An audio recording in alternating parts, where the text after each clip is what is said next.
14 अगस्त 1947 एक ख्वाब, एक हकीकत, एक रोशनी, एक वादा इस मुल्क से वफा करने का जो हमें अभी पूरा करना है।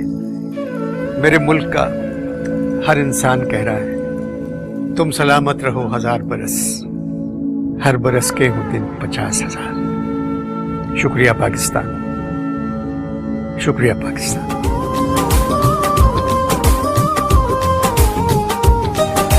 मिट्टी के तावीज बना के नाम वतन का गले लगा के हर मुश्किल से हाथ छुड़ा के तेरे सारे ख्वाब बचा के बस इतना कहने आए हैं। शुक्रिया पाकिस्तान, पाकिस्तान शुक्रिया, मुस्कुरा पाकिस्तान, पाकिस्तान मुस्कुरा।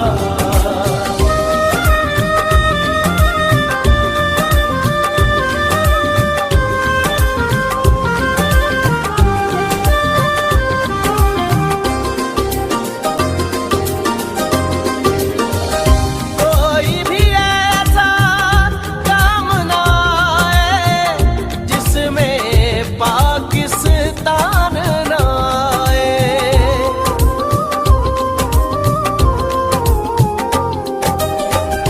कोई भी ऐसा काम ना आए जिसमें पाकिस्तान ना आए। रोशन सूरज चढ़ आए तो फिर कोई भी शाम ना आए। इस मिट्टी को हाथ लगा के माथे पे ये खाक लगा के रखा दिल के साथ लगा के नाम से पहले पाक लगा के बस इतना कहने आए हैं। शुक्रिया पाकिस्तान, पाकिस्तान शुक्रिया, मुस्कुरा पाकिस्तान, पाकिस्तान मुस्कुरा।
शुक्रिया पाकिस्तान, शुक्रिया पाकिस्तान।